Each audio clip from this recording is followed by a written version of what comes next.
Welcome to Power Players, your source for in-depth international political analysis and breaking news reviews.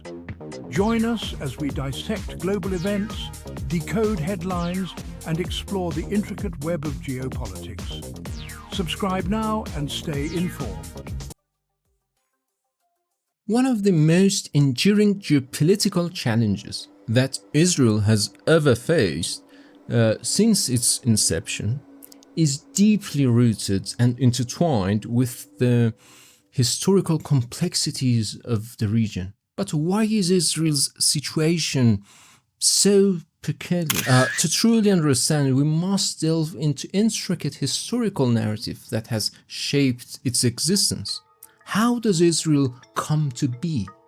Israel was established in the aftermath of the Ottoman Empire's disintegration, a consequence of the vacuum of power left by the collapse of imperial rule in the Arab world. Following World War I, the British took control of Palestine under the League of Nations mandate, leading to the 1917, Balfour Declaration, which supported the establishment of national home for the Jewish people in Palestine. Essentially, Israel's very creation was a byproduct of the absence of unified leadership amongst Arab nations at the time. But here's the twist. This power vacuum did more than just pave the way for Israel's establishment. It also fueled the rise of Arab nationalism. The collapse of Ottoman Empire, coupled with the humiliation experienced by Arab nations, ignited a wave of nationalism across the region. This sentiment was further intensified by the defeat in the 1948 Arab-Israeli War, known as an Nakba or catastrophe among Arabs.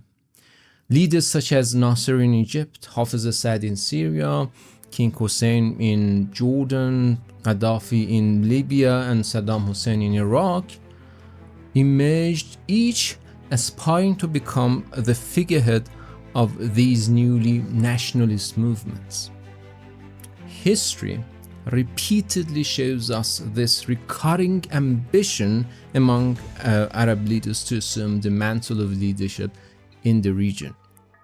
Now, during this critical period, something rather unexpected happened. A strategic, albeit unofficial relationship emerged between Israel and Iran. But why would these two seemingly disparate nations create such a connection? The answer lies in a shared sense of threat. Israel, representing the disintegration of Arab unity, and Iran, the only non-Arab, non-Sunni nation in a region dominated by Sunni Arab countries, found common ground in the mutual concerns. However, this relationship was not destined to last. Contrary to popular belief, the deterioration of Israeli-Iranian rapprochement wasn't solely the result of the Iranian Revolution. The real turning point occurred as Iran's geopolitical influence and military power in the Middle East and in the Persian Gulf began to grow. That was in the area of Shah. As Iran ascended to the state of a regional hegemon, Israel's perception of Iran shifted from that of an ally to a potential adversary. So why did Israel's view of Iran change so dramatically? The reason is rooted in Israel's national security doctrine. Any major military power near its east borders is perceived as a direct threat. Iran's rise, bolstered by economic empowerment, particularly through soaring oil prices, alarmed Israel and its allies, and particularly Western allies. Israel, now apprehensive about Iran's growing political and military power, began taking steps to curb Iran's influence. This shift in dynamics led to a series of Israeli actions that further strained the relationship. Agreements that had once served both nations well were now disregarded by Israel. Even historical acts of cooperation, very bold cooperation, such as Iran's refusal to cut off oil exports to Israel during the Six-Day War, were overlooked. In fact, Israel even went so far to withhold payment for oil, was a stark indication of the fraying ties. Now consider this.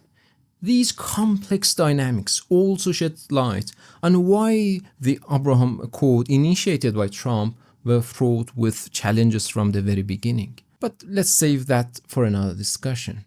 What does Israel's history tell us about its struggle to secure lasting peace agreements? Look at the fate of leaders, political leaders, who sought peace. Figures like Rabin and Arafat each met with violence from Israeli extremists. Yitzhak Rabin, who signed the Oslo Agreement, was assassinated by right-wing Israeli extremists in 1995. Yasser Arafat, who was awarded the Nobel Peace Prize alongside Rabin, faced significant opposition from within Palestinian factions, with many questioning his commitment to the peace process. He eventually died under mysterious circumstances in 2004. Even in more recent time, the assassination of Ismail Haniyeh in Tehran just some weeks ago, a key figure in peace negotiations, underscored this tragic pattern. So why does Israel seem incapable of securing peace? The answer lies in the very nature of its formation. As mentioned earlier, Israel was established during a period of Arab disarray following the Ottoman Empire's collapse. Israel has always feared that any form of peace in the region might lead to the unification of Arab against it, or at the very least threaten its regional hegemony. Yet paradoxically, Israel is acutely sensitive to its own security. Unlike many other nations, and perhaps all nations, a significant portion of Israeli citizens hold dual citizenship and have the means to relocate if they feel unsafe. This unique demographic reality means that if Israel were to become insecure, it could face a significant outflow of its population. In other words, unlike other countries on the face of Earth, a net negative immigration figure is not just a normal statistic for Israel. It represents an existential crisis. In essence, Israel finds itself in a profound dilemma. What is the dilemma? It cannot fully pursue peace for fear the Arab unity may turn against it. However, it also cannot afford the consequence of prolonged conflict, which would lead to insecurity and a potential demographic decline. Israel's desires are caught in a perpetual balancing act. When one objective is achieved, another is inevitably compromised. This delicate equilibrium lies at the heart of Israel's ongoing struggle for security and stability in an ever-turbulent region. Thank you for watching us.